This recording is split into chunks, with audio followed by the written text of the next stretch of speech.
안녕하세요. 정문일진 황철중 대표입니다. 황 대표님, 일진홀딩스 지금 오르고 있는데요. 대표님 어떻게 보시는지 한번 설명해 줄 수 있어요? 이렇게 말씀하셨는데요. 에, 일진홀딩스 지극히 뭐 개인적인 생각일 뿐이니까 얼마든지 한번 얘기를 해볼게요. 제가 얘기 드리는 것은 종목을 추천하거나 이런 건 아니니까 여러분들 관심 있거나 보유하거나 이러신 분들 참고사항으로만 들어주시기 바랍니다. 지극히 물음에 대한 대답 차원에서 말씀을 드려볼게요. 어떻게 보는지에 대해서. 우리가 주가 흐름을 볼 때는 한 세 가지 정도를 보죠. 그 회사가 가지고 있는 내재적 가치를 볼 수가 있을 것 같고요. 재무제표를 바탕으로 해서 향후 어떻게 될지에 대해서 예측해 보는 거. 그걸 이제 우리가 기본적 분석이라고 많이들 얘기하고요. 두 번째는 그동안의 차트에서 가격이 어떻게 흘러왔는지를 생각해 보고 그 흐름 속에서 규칙이 있다면 어떤 그 내용을 가지고 기준을 가지고 시장을 바라보는 주가의 흐름을 바라보는 이런 것을 기술적 분석이라고 하죠.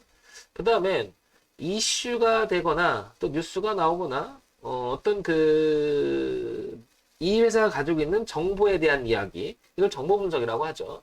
이 세 가지가 기본적으로 사람들이 많이 주가 흐름에 대해서 이야기를 하는데 일진 홀딩스는 잘 아시겠지만은 지금 뉴스가 계속 흘러나왔던 얘기 중에 하나가 보겠습니다. 일진 홀딩스.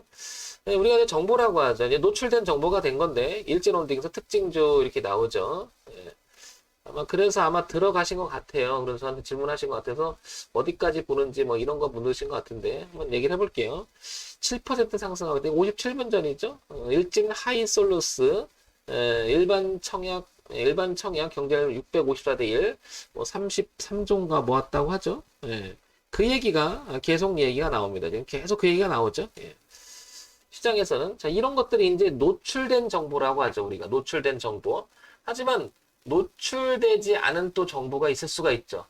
그러니까 이제 그런 부분 때문에 주가를 우리가 분석하고 예측하는 건 어렵다고 얘기하는 거죠. 어쨌든 노출된 정보에 의하면 일진홀딩스는 손자회사 지금 일진 하이솔루스 이게 지금 뭐라 그럴까요? 일단 흥행에 돌입하고 있는 거죠. 그래서 주가가 지금 반영이 되고 있다고 보여집니다.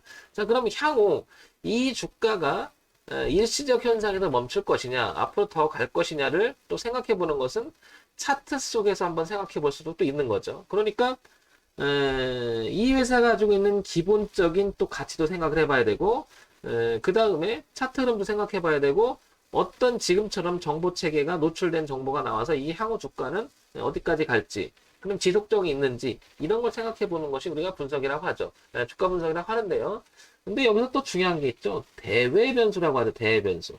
항상 종합 주가 지수와 연계돼서 전체적인 흐름이 일반적으로 반영되는 게 주가 흐름인데 안 그럴 때도 있겠지만 분위기 속에서 예를 들면 우리나라는 수출에 관련된 나라니까 상당히 깊게 수출을 많이 하는 나라잖아요.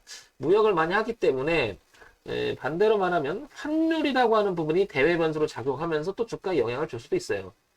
그러니까 우리가 알지 못하는 내용들과 아는 내용들이 막 공존하면서 주가가 형성되죠. 그러니까 주식을 하나로 보게 되면 이게 판단하기 어렵죠. 그리고 맞출 수도 없고요. 그러니까 결국에는 우리는 주가 흐름을 대응한다. 이렇게 표현을 하겠죠. 자, 그런 면에서 일진홀딩스를 잠깐 이야기를 해보겠습니다. 일진홀딩스 기본적인 것을 한번 볼까요? 일진홀딩스는 여기 보시면 거래소에 상장이 되어 있죠. 소형주로 분류가 되어 있고요. 금융업으로 분류가 되어 있습니다. 시가총액이 3,163억인데 지금 오늘 10% 이상이 급등하고 있기 때문에 한 3,500억을 좀 넘어가고 있는 것 같습니다. 그 정도 되겠죠. 자, 그 다음에 최근 1년간 돈을 잘 벌고 있는지 한번 볼게요. 결국에는 기업 가치는 돈을 잘 벌어서 남기는 장사를 하는 게 가장 이상적인 거 아니겠습니까? 그래서 기본적으로 보게 되면 작년 2, 4분기, 3, 4분기, 4, 4분기, 그리고 올해 1, 4분기까지 쭉 보면 2천억, 2,500억, 2,600억, 2,600억. 영업이익은 꾸준히 괜찮아요. 당기순이익은 좀 이런 부분이 있겠지만 영업이익과 당기순이익도 전체적인 흐름을 보면 상당히 양호한 흐름을 가집니다. 그러니까 소형주임에도 불구하고 이 정도라면 매출에 이 정도 갖는다는 것은 상당히 양호하죠. 그죠? 그만큼 장사를 잘하고 내실 있는 회사다. 이렇게 판단이 되죠. 자, 연간 실적을 볼게요. 이건 이제 1년 동안의 분기 실적을 보게 되면 작년 2, 4분기, 3, 4분기, 4, 4분기 그리고 올해 1, 4분기까지 표시되는 거잖아요. 그리고 2, 4분기 지금 지나고 있고요. 그죠? 3, 4분기 지금 들어가고 있고요. 2, 4분기 지나고 있고 3, 4분기 들어가고 이렇게 되잖아요. 지금 위치가. 전체적인 흐름은 작년에 코로나 때문에 영향을 받았던 3월 달에 저점을 찍고 그 이후는 주가가 올라갔다 내려갔다 올라갔다 내려갔다 하면서 그래도 전체적인 저점의 흐름은 계속 높여가는 모습은 매우 긍정적으로 보이죠. 우리가 이걸 차트 흐름이라고 하는데 기본적으로 저점을 높여간다라고 하는 것은 고가를 갱신해 나갈 수 있는 확률이 높은 거죠. 그래서 저점이 높아지면서 동반해서 고점이 높아지는 흐름을 우상향 흐름이라고 얘기하는데 전형적으로 지금 LG홀딩스는 그렇게 흘러가고 있습니다. 이렇게 그죠? 따라서 차트 흐름상도 괜찮고 그 다음에 분기 실적 내용 최근에도 괜찮고요. 그죠? 자 그러면 이제 연간 실적을 볼게요. 연간 실적을 보게 되면 2017년, 2018년, 2019년, 2020년까지 이어지는 9,400억, 9,200억, 8,900억, 9,300억 꾸준한 매출 구조를 가져요. 영업이익도 꾸준하고요. 당기순이익도 어느 정도는 잘 유지를 하고 있습니다. 그죠? 돈을 잘 번다는 거죠. 일단은 안정적으로 최근 4년간의 주가라기보다도 돈을 번다는 거죠. 작년이 아니라 2017년, 18년, 19년 정도에는 종합주가지수도 많이 처졌었죠. 그러다 보니까 얘도 그 영향으로 잘 나가다가 한번 주저앉았습니다. 그렇죠? 그런데 최근에 이렇게 4년간의 실적을 보게 되면 꾸준하죠. 그러다 보니까 주가가 한 번 더 가려고 하는 성질은 있었어요. 거기에 이 재료가 하나 낀 거죠. 또한 그죠? 이렇게 내용들이. 그러니까 어때요? 전체적인 매출액 구조도 괜찮고 안정적이고요. 그 다음에 주가 흐름도 안정적이고요. 우상향으로 가는 즉 매출액 구조도 꾸준하고요. 그죠? 꾸준하고 주가 흐름도 안정적으로 저점을 높여가면서 우상향으로 잘 흘러가고 있고요. 그죠? 그러니까 기술적 분석과 기본적 분석을 봤을 때는 둘 다 양호하다. 그리고 재료도 있다. 근데 그 재료는 이제 뭐 시장에 노출됐으니까 어쨌든 지속력은 있을 가능성은 높죠. 따라서 지금 보면 이제 구체적인 다시 한번 정리를 해서 말씀을 드려볼게요. 자, 그러면 여기를 볼게요. 어디가 가장 중요하냐면 이제 보면 어땠습니까? 여기가 굉장히 중요하죠? 8,000원대에서 여기 8,400원대. 이제 8,000원과 8,400원이 굉장히 중요한 의미를 갖죠. 8,000원과 8,400원이 굉장히 중요한 의미를 갖죠. 왜냐하면 2014년부터 시작해서 계속해서 저항을 만들다가 다시 이 자리를 깨면서 흐름을 깨기 시작한 자리이기도 하죠. 이렇게. 그래서 주가는 몇 년 동안 내려가다가 다시 작년 3월에 저점을 찍고 턴하면서 이제는 서서히 이렇게 돌려왔어요. 이렇게 서서히 돌려오다가 이제 최근에는 이렇게 고가까지 갔는데 여기를 이기지 못한 거죠. 그 전에 지지하장 만들었던 자리. 그러나 밀렸지만 우상향으로 올라가려고 하는 그걸 다시 주봉으로 가게 되면 이런 흐름으로 만들어 놨다는 거죠.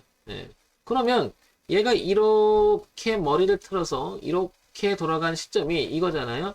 여기에 흐름이 요거겠죠?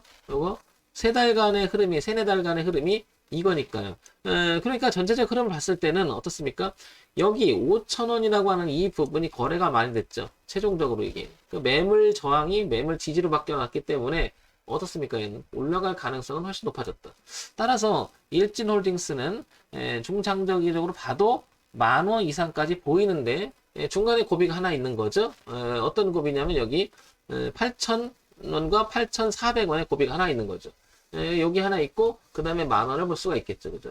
그래도 우리가 혹시 모르잖아요. 항상 주가 흐름은 어떻게 될지 모르니까 뒤를 보면 적어도 5,000원이라는 자리를 이탈하지 않았으면 좋겠죠. 여기 이탈하게 되면 지금 보다시피 거래가 가장 많았던 자리이기도 하지만 지지자리죠. 지지자리.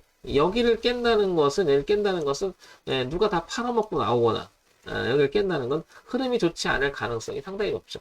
저항은 지지로 바뀌었으면 그 지지가 깨져서 저항으로 바뀌면 주가는 탄력을 못 받고 뒤로 흘리는 수가 있죠. 그게 뭐냐면 수급에 관한 이야기가 되겠죠. 그래서 다시 한번 정리해서 일진홀딩스를 얘기 드리면 재무제표의 양호성 괜찮고요. 차트는 우상향으로 가는데 5,000원이라고 하는 가격이 매우 중요할 것 같고 열린 공간은 8,100원 그리고 8,400원 그 사이가 될 것 같고 1차가 되겠죠. 2차는 최종적으로 10,000원 이상을 볼 수 있는 일진홀딩스인 것 같습니다. 황 대표라면 해볼래? 저는 해보는데요. 지금 따라가게 되면 너무 가격이 높죠. 왜냐면 5,000원에서 7,000원의 가격이 좀 높으니까 어제 좀 눌림을 줬다 오늘 좀 다시 그 자리를 가고 있는 거잖아요. 그래도 다소 비싸니까 차라리 이렇게 쭉 갔다가 한번 눌림을 주고 다시 돌아간다면 그때 시도할 것 같습니다. 그때는 이제 이런 흐름을 이어가려고 하는 성질이 있겠죠. 이 흐름. 이 채널을 보면서 여기 기준을 보고요. 여기 기준을 보고 이탈하면 손절한다 생각하고 이렇게 붙고 내려왔다면 다시 돌아갈 때 이렇게 10,000원 이상을 이렇게 볼 수 있을 것 같아요. 자, 이런 점 참고해서 보시기 바랍니다. 딱 봐도 5,000원과 6,000원 사이가 깨지면 안 되겠죠. 그죠? 그래서 좀 더 밀려줬다가 우상으로 들어가는 모습 나오면 충분히 사볼 만한 자리가 아닌가 싶어요. 자, 정문의 침 황철종 대표였고요. 좋아요, 구독, 알림 기능 부탁드립니다.